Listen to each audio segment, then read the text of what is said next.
신명기 18장 6절에서 8절 말씀입니다. 저 번갈아 교독하고 마지막 절 함께 읽겠습니다. 이스라엘 온 땅 어떤 성읍에든지 거주하는 레위인이 간절한 소원이 있어 그가 사는 곳을 떠날지라도 여호와께서 택하신 곳에 이르면 여호와 앞에 선 그의 모든 형제 레위인과 같이 그의 하나님 여호와의 이름으로 섬길 수 있나니 그 그 사람의 사람의 목은 몫은 그들과 그들과 같을 같을 것이요 것이요 그가 그가 조상의 조상의 것을 것을 판 판 것은 것은 별도의 별도의 소유이니라. 소유이니라. 아멘. 아멘. 레위 지파는 가나안 땅 배분 시에 제해되어 세속적 기업을 가질 수 없습니다. 오직 기존 지파에 종속되어 그들이 하나님께 바친 제물을 취함으로 살아가야 합니다. 그래서 레위는 독립적인 삶을 살 수 없는데 그 의존적 삶은 지파 의존적이 되어서는 안 되고 오직 하나님께만 의존적이어야 합니다. 왜냐하면 사람들이 바치는 것은 하나님께 바치는 것이고 레인이 받는 것은 하나님께 받는 것이기 때문입니다. 지금의 목회자도 동일합니다. 여러분은 하나님께 헌금하는 것이고 목회자는 하나님으로부터 받는 것입니다. 만약 여러분 가운데 내가 낸 헌금으로 목회자의 삶을 책임지신다고 생각하신다면 잘못 알고 계신 것입니다. 목회자는 하나님께 의존적이 되어야 하지 사람과 재물에서는 자유롭고 독립적이어야 합니다. 그렇지 않고 눈치를 보게 되면 그때부터 변질은 시작되는 것입니다. 사사기 시대를 보면 레위인을 개인이 고용하여 개인 축복을 위한 도구로 사용하는 장면이 나오는데 얼마나 사사 시대가 타락했는지를 보여주는 대표적 장면이라 하겠습니다. 오늘은 레위인이 중앙성소로 진출할 때 규례 및 주의사항을 살펴보도록 하겠습니다. 지금 시대 목회자의 삶과 유사한 면이 있어 비교해 보면 참 좋을 것 같습니다. 말씀을 통해 주님을 더욱 깨달아가는 우리가 되길 예수 그리스도 이름으로 소원합니다. 솔로몬의 성전이 지어지기 전까지는 레위 지파는 지파별로 흩어져 그 지역 지파의 제사를 책임졌습니다.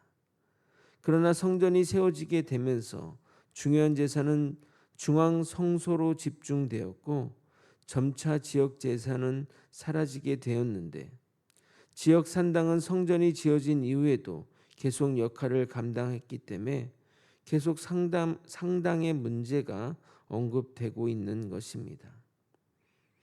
그런데 6절이 말하는 바는 지방에서 사역을 담당하던 자가 간절한 소원을 품고 중앙 성소, 즉 예루살렘 성전에서 사역하겠다고 떠나면 어떻게 할 것인가에 대한 질문인 것입니다. 6절을 여러분이 다시 한번 읽어보도록 하겠습니다. 시작. 이스라엘 온 땅 어떤 성읍에든지 거주하는 레위인이 간절한 소원이 있어 그가 사는 곳을 떠날지라도 여호와께서 택하신 곳에 이르면 아직 신명기의 말씀은 중앙 성소가 세워지기 전에 그것을 예언하듯이 이야기하고 있는 것입니다. 그런데 모든 레위인이라면 중앙 성소에서 사역하고 싶은 것이 당연한 것 아니겠습니까? 마침 지금 시대 목회자가 지방의 작은 교회가 아닌 서울의 대형 교회에서 사역하고 싶어 하는 것처럼 말입니다. 그래서 모든 레인이 지방 성소를 떠나고자 하는데 그 소원을 하나님이 허용한다면 누가 그 지방을 돌보겠냐 이 말입니다. 그것에 대한 답은 6절에 간절한 소원이 있어를 잘 해석하면 해결이 될 것입니다. 여기서 간절한 소원은 인간 스스로의 소원을 말하는 것이 아닙니다. 이 문장의 히브리어 백볼 아야트 나푸소를 정확하게 원문대로 해석하면 그의 영혼의 모든 갈망으로라고 번역할 수 있습니다. 이 말은 그가 자기 지역을 떠나 하나님이 택하신 유일한 성막에서 봉사하고자 그곳에 오는 것은 어떤 명성이나 부를 얻기 위한 것이 아니라 그 영혼 속에 있는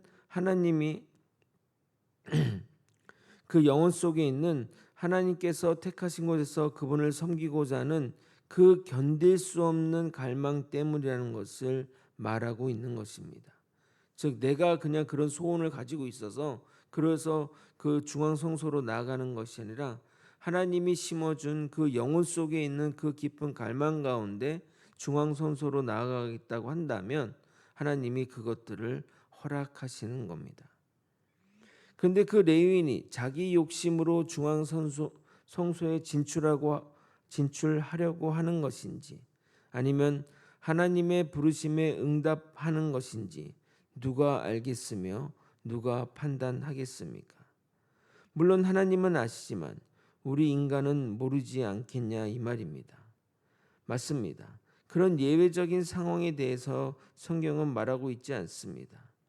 그러나 하나님 앞에서 사역하는 사명자라면 자신의 욕구가 아니라 하나님이 맡기신 사명을 붙들고 사역해야 하는 겁니다. 제가 이곳에 청빙을 받고 나서 시찰의 모임에 갔는데 어느 목사님이 저에게 이렇게 물어보는 겁니다. 홍 목사, 몇 년 사역하다 옮길 거야? 하는 것입니다. 저는 놀라서 네? 하자. 아니 언제쯤 큰 교회로 점프할 것이냐고. 홍 목사 좋은 스펙을 가졌으니 여기서 경험 쌓았다. 좋은 교회로 갈 거 아니야? 라고 묻는 것이었습니다. 처음에는 나를 떠보려고 그렇게 묻는 줄 알았는데 많은 이들이 그렇게 했다는 것을 나중에 알게 되었습니다. 지방에 젊은 목회자가 없는 이유가 작은 교회에서 경력 쌓았다. 큰 교회로 또는 도시로 서울로 나아갔기 때문이라는 겁니다. 어느 새로 오신 성도님 한 분을 신방 갔는데 대뜸 저에게 목사님은 언제 갈 거예요? 라고 묻는 것입니다. 과거 자신이 다니던 교회에서 목회자가 정들만 하면 떠나 마음을 주기 어렵다는 취지로 이렇게 물어본 것입니다. 앞에 목사님의 질문과 이 질문에 원론적인 답을 했던 것 같습니다. 아마 그 답이 그분들에게는 어떤 의미로 들릴지 모르지만 그것이 정답입니다. 하나님이 있으라고 할 때까지 있어야죠. 목회자는 하나님의 부르심을 따라 움직이는 자들이지 사명 가운데 다른 목적이 있어서는 안 될 것입니다. 어느 권사님은 제 손을 잡으며 이렇게 부탁하셨습니다. 목사님, 어디 가지 말고 제 장례 꼭 치러주세요.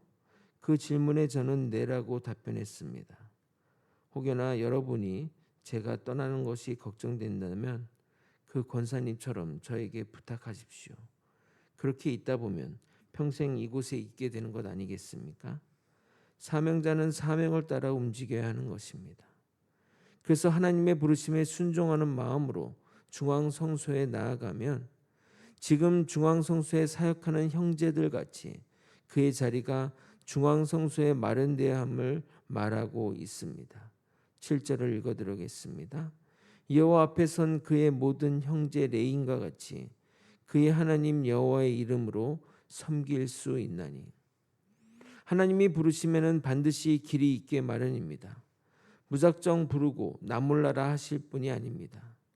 그래서 저는 기도할 때 땡깡도 부립니다. 아니 하나님 부르셨으니 하나님이 책임져 주세요 라고 말입니다. 최근 우리 교회가 조금 어수선합니다. 보이던 분이 안 보이고 사역자가 사임하고 새로운 분이 오시고 등등 어수선한 분위기에 교회를 걱정하는 분도 참 많습니다.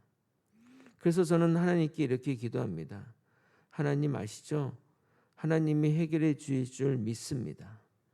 갈 사람은 가고 올 사람은 오고 하나님의 계획대로 해주실 줄 믿습니다.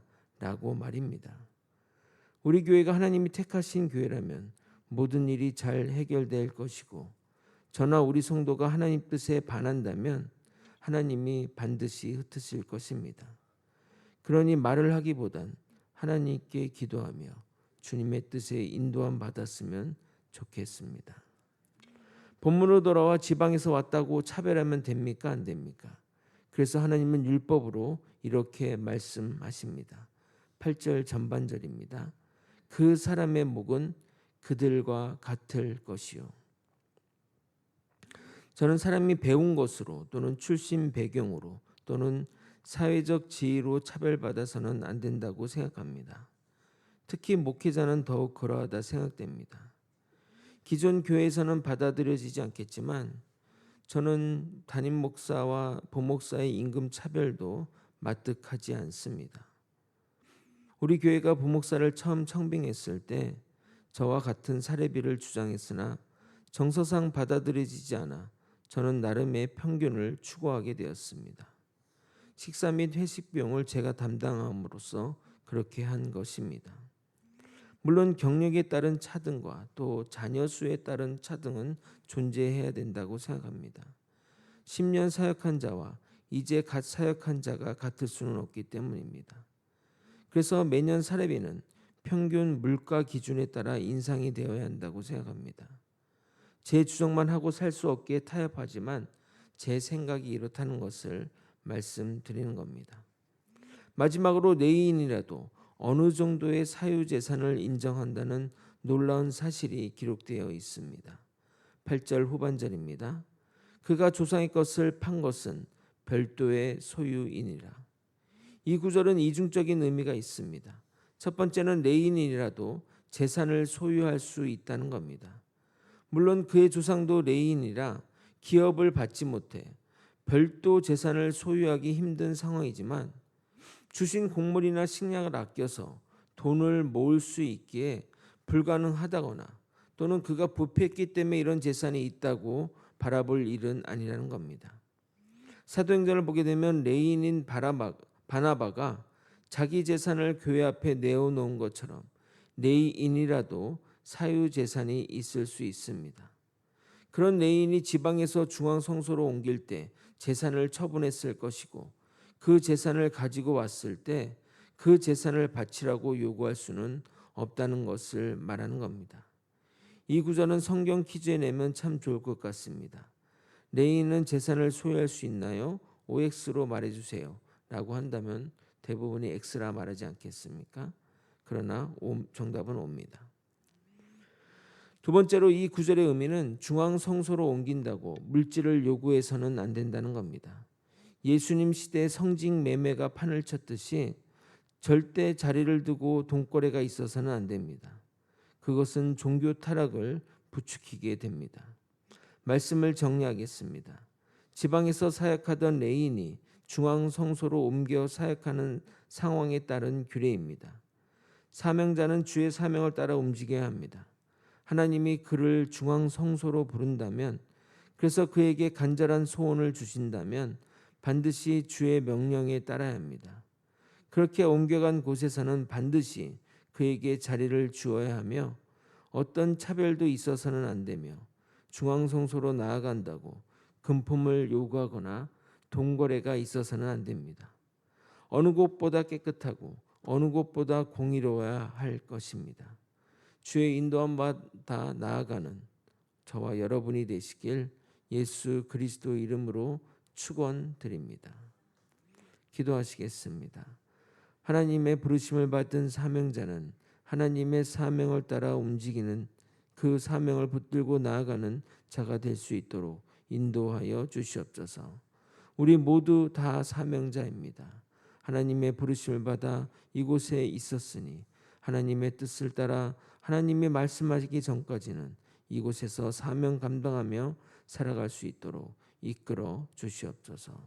사랑이 많으신 예수 그리스도 이름으로 기도드리옵나이다. 아멘.